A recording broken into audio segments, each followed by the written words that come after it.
Shwethakethu had gone to Gurukula for studying the Atma Vidya and the Brahma Vidya. Both are one and the same. And after the completion of his education at the Gurukula, Shwethakethu came back. When Shwethakethu came back, his father, Uddalaka Aruni, himself was a self-realized master. But the father did not teach this to the son because generally children will not learn from the parents. I had already told you the shloka. Nikatastam gariyamsam apiloko namanyate pavitramapi yanmartya na namasyanti jannami. Whatever is very near to you, even if it is very sacred, you will not care for it because it is very near to you. Same way, Uddalaka Aruni knew that his son will not learn anything from him, so he had sent his son to Gurukula to learn from some other guru. After Shwethakethu came back, Uddalaka Aruni asked him that, have you understood what is supposed to be understood? Now Shwethakethu told, I have studied the 4 branches of the Veda. Again Uddalaka Aruni asked him, have you understood whatever is supposed to be understood? Then Shwethakethu told, yes, along with the 4 branches of Veda, I have studied the 6 Shastras also. Again, Uddalaka Aruni asked him, have you understood whatever is supposed to be understood? Then Shwethakethu told, you can check me. I have studied for these many years in the Gurukula. I have understood all the scriptures. Now I have studied all those things. You are repeatedly asking me, have you understood whatever is supposed to be understood? You can check me. Now Uddalaka Aruni brought some salt from the kitchen. He dissolved that salt in a vessel of water, and then Uddalaka Aruni asked Shwethakethu, do you see salt in this water? Shwethakethu said no. Now Uddalaka Aruni told, but before salt was there, right? Now Shwethakethu told, yes, before salt was there, you only put it into water, now salt is dissolved. Now Shwethakethu was asked again by his father that, taste the upper surface of water. Shwethakethu tasted. He said it is salty. Now take some water from the middle and taste it. Shwethakethu told, obviously that is also salty. Take some water from the bottom of the vessel. Shwethakethu told, obviously that is also salty because salt is completely dissolved in water.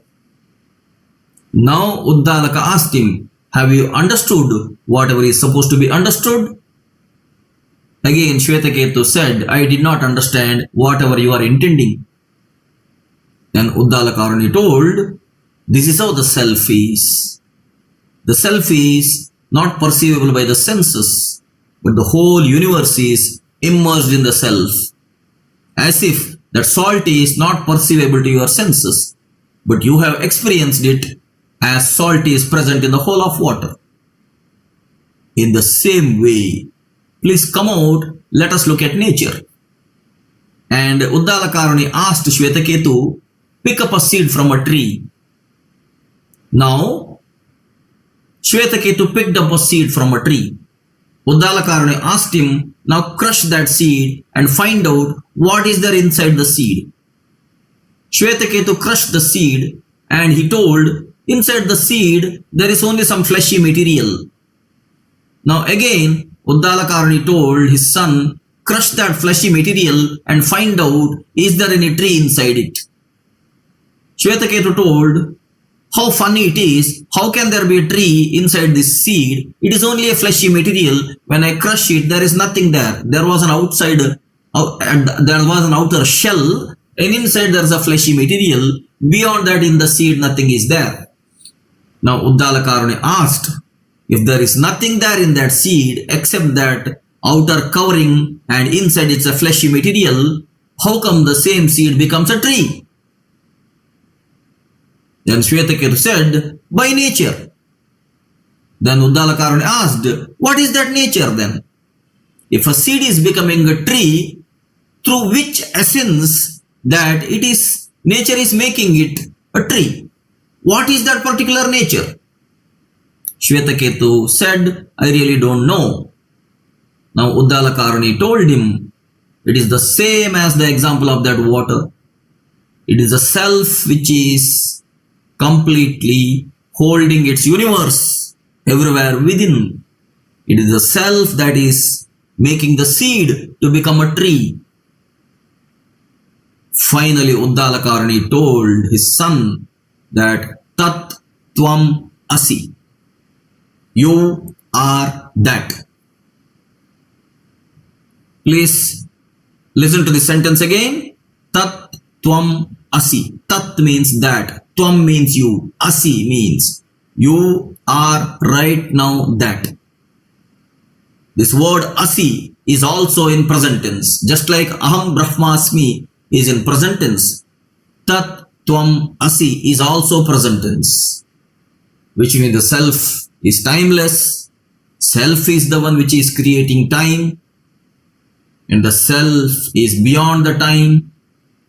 So the self has no past tense, no present tense. No past tense, no future tense. Self is always present. Tat Tvam Asi. You are that right now. So this was the teaching of the father to his son after the son came back from Gurukula. This story clearly indicates that even if you study the scriptures for years together, you may not understand whatever is supposed to be understood unless someone verifies you, someone checks you. So that way, Uddalaka verified his son. His son had not understood whatever is supposed to be understood, even though he was studying all the scriptures at the Gurukula. But that teaching which was at the Gurukula was not a waste actually, because he had to study all the scriptures, and finally his father had to really indicate the meaning of the sentences told in the scriptures so as to understand son's own real nature or everyone's own real nature. Tat Tvam Asi.